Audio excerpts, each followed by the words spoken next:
Is Ledaig 18-year-old the best value 18-year-old single malt Scotch whiskey on the market right now? Let's talk about it.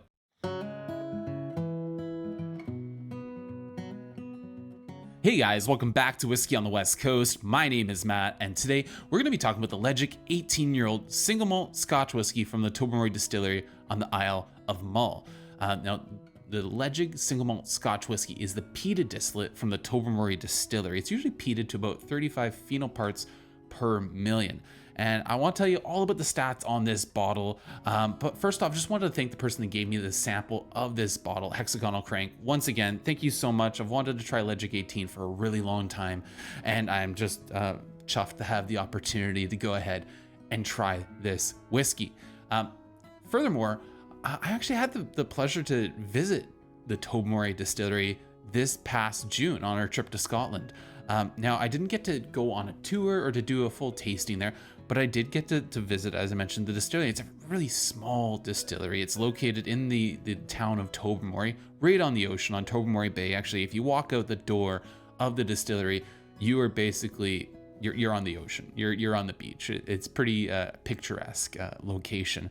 And it was a very busy visitor center at the distillery. It was very, very small, probably the smallest we visited, in all honesty. And lots of distillery exclusives that you could buy of Tobermory or of Ledaig, quite expensive ones, honestly. And the one disappointing thing about visiting the Tobermory Distillery, and this is such a small, nitpicky little remark, especially since I didn't do a tour, I didn't have time to do a tasting that day, but it was the only distillery visitor center that we visited that only really had two whiskeys to try in the visitor center. You could try either Tobermory 12 or Ledaig 10, but there was no way to actually try before buying any of the distillery exclusives. And again, this might sound nitpicky, but it really truly was the only one where I didn't have an opportunity to even see if I liked any of those. And they were pushing 200 pounds, like 160 pounds. They were really expensive bottles. You want to try them before you decide to plunk that kind of change down. So I'm hoping that maybe it was just a one-off. Maybe they were short staffed and they can only pour those two that day. I don't really know. But if you're visiting the distillery, I highly recommend booking a tasting or a tour. And perhaps there's more things you can try that way. That won't stop me from really adoring Tobermory Distillery and the Ledaig distillate as well. I love this whiskey. I love this distillery, and so that one small detail won't deter me. But yeah, good to know if you're visiting the distillery. The stats on this bottle. So much like all of the Distill core ranges, it is bottled at 46.3% alcohol ABV. It's non-chill filtered. It's natural color. Again, peated distillate from the Tobermory Distillery in the Isle of Mull, peated about 35 phenol parts per million. It is aged for about 16 years in ex-bourbon casks, and then it is finished, or I guess almost like a double maturation. I don't know if 2 years is the line for that, but 2-year finish, let's say, in ex-sherry casks. So it's got that ex-sherry influence. Really interesting. And it's interesting to note that this whiskey has garnered a lot of attention in the Scotch whiskey community and the whiskey loving community because it's just it has the seemingly the right value proposition, that the price on it seems to be perfect for an 18-year-old. And we'll talk about that a little bit more. But it was nominated for an Online Scotch Whisky Award last year, and it's also been many people's Whiskey of the Year. So let's get to a review and a little bit of a comparison with the Ledaig 10, but a review of the Ledaig 18. All right, the nose on the Ledaig 18-year-old single malt Scotch whiskey is impressively coastal. Salt spray literally jumping out of the glass, and you pick up on those sherry casks immediately. It smells a lot like the sherry casks that I'm used to smelling, or the type of sherry I'm used to smelling off of Bunnahabhain 12. Quite honestly, just not as thick, not as sticky. Yeah, sweet tropical fruits. like salted nuts and leather. Man, like when I nose Ledaig 10, sometimes like you get that coastal note, and sure enough, it's there. But if Ledaig 10 is like sea spray, Ledaig 18 is nosing like the whole ocean right now. Yeah, can't get enough of that. Yeah. This nose is just telling me right now I need to taste more well-aged Ledaig. This is saltwater taffy, salted caramel, sweet and salty bomb, bit of earthiness, some leather. One thing I haven't mentioned yet is the peat, and the peat's there, and the smoke's there, but I've had so much peat lately. Maybe I'm a little bit peat blind,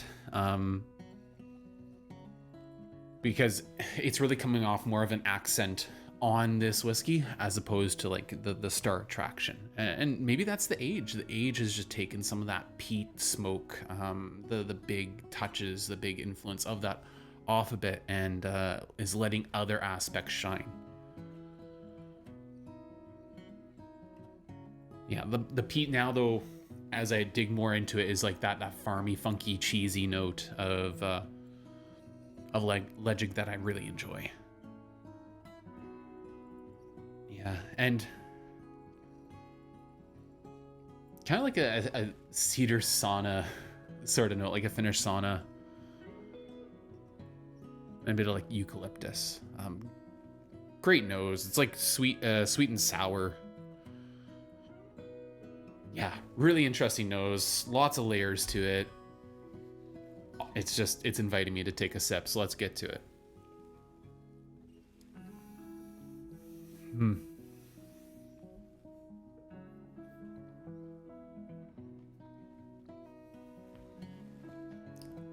So that sweet peat, that smoke, some cola, like Coca-Cola notes, oak, vanilla, and a bit of like dunnage warehouse.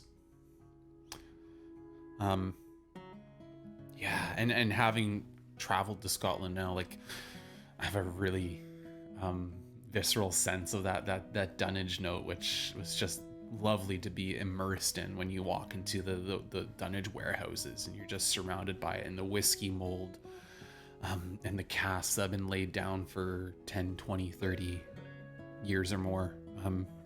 Yeah.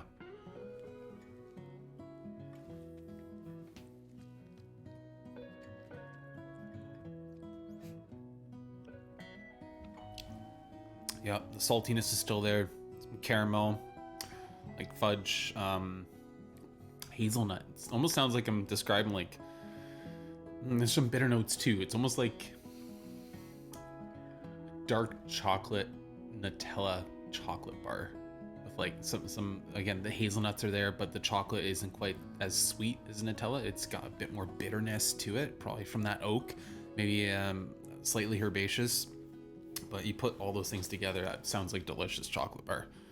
Oh man. Bit of like coffee cake too. There's no alcohol bite on this. The palate is just, I'm really jiving with it. This is a great palate. Yeah, everything's very well integrated. Honestly, I just want to keep drinking it, which is a hallmark of a great whiskey. Yeah, really impressed so far.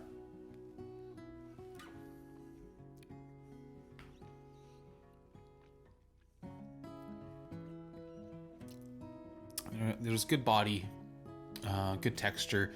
It's oily. It's not going to trick you that it's cask strength or anything like that, but it's good. It's holding its own. Yeah.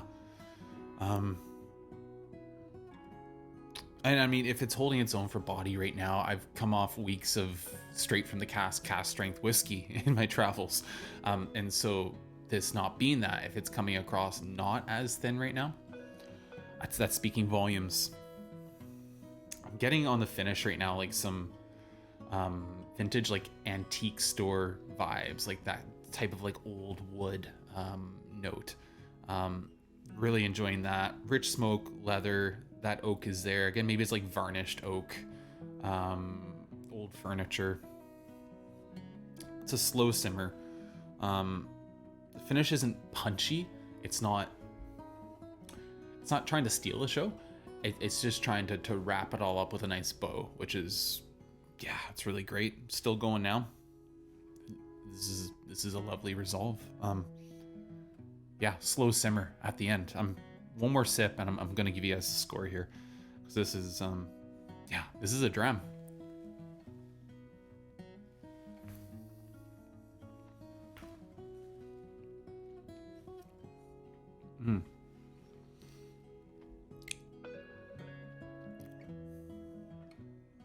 Wow, yeah. Some oh gosh, there's that like sticky toffee, saltwater taffy, kind of candy notes in there, but I haven't mentioned it yet, but there is like some jammy fruits in there too, probably from those 2 years of the sherry casks.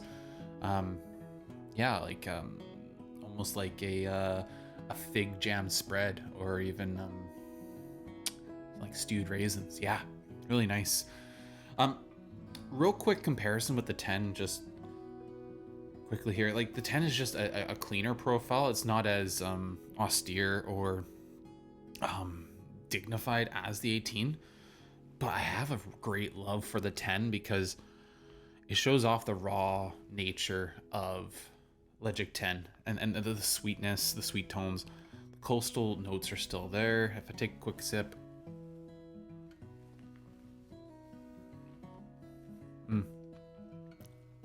punchier, more medicinal, a lot more peat influence on the 10. The ex-bourbon notes are singing with like vanilla, butterscotch, all those sorts of lovely tones, but it's helping accent that medicinal peat note that I get off of this whiskey. Again, using Port Ellen peated malt. It's not going to be all that dissimilar from an Isle whiskey. So the peat just comes through way clearer on the 10. I see a place for both of these on your shelf. If you have the 10, you might as well pick up the 18 if it's available in your market. I see no reason if you have the 18 not to have the 10. They do different things and they do them both well. Let's talk price. Price on this whiskey is about 85 pounds from the distillery, 90 pounds from some other retailers, which for an 18-year-old whiskey is really fantastic. Now I'm talking about pounds here because this whiskey isn't available in my market. It doesn't get distributed within Canada, which is a real shame because I'm desperate to have a bottle of this. I'm trying to make arrangements to get a bottle of this because I've enjoyed it so much. So for score, I'm gonna give this a straight up 90 out of 100. I think that represents the value very well. I think it represents the quality in this whiskey, and I don't think you're gonna do much better for a whiskey, a peated whiskey, single malt Scotch whiskey of this age, of this provenance, that is this just delightful. This is a hell of a whiskey. I can see why this has grabbed people's attention. And because it's priced the way it is, it's still accessible to the everyday whiskey drinker, at least in my books. Again, I don't want to assume what other people's finances are, but 85 pounds seems reasonable to me for an 18-year-old single malt Scotch whiskey. Now, to my earlier question, is this the best value 18-year-old single malt Scotch whiskey on the market? I mean, can I really truly answer that and wrap that up in a nice little bow in this video? No, but it makes me think about whiskeys like the Loch Lomond 18-year-old. This is typically about 85, 90 pounds a bottle as well, and it's a great whiskey. But I think I would take the Ledaig 18 over the Loch Lomond 18, at least the batch I have here. So again, I think this is definitely at the front of the pack for best value 18-year-old single malt Scotch whiskey. And if we want to compare it to something has similar qualities, an West Coast Hebridean Island single malt Scotch whiskey, Talisker 18, with that again lightly to medium peated character, and that made by the sea is their tagline, I believe. So really emphasizing that the coastal note.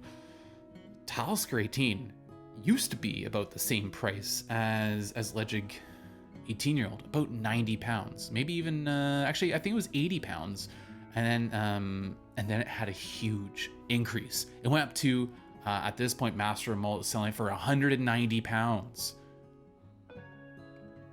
What? That's both shocking and massively disappointing. So to have something like Ledaig 18, it's a barn burner. It's a knockout. It's a stunner. And I think anyone who likes peated whiskey and coastal whiskeys should be picking up a bottle of this. This is a buy. Go out and buy this. Especially if you've had the 10 and you enjoy it. Yeah. I'm going to cut myself off there. And I just, my question for you, following up on this topic would be, in your mind, is there a better 18-year-old single malt Scotch whiskey on the market, value-wise? Let me know in the comments down below. And thank you once again for joining me on Whiskey on the West Coast. If you could go ahead and like, share, subscribe, maybe hit that bell so you're reminded of when videos come out. I've heard a lot of people like Rob from Whiskey and the Six talk about how people just aren't getting notifications that videos are going out. So hit that bell if you want to make sure you get the next video. Thank you once again for joining me. And until next time, Slàinte.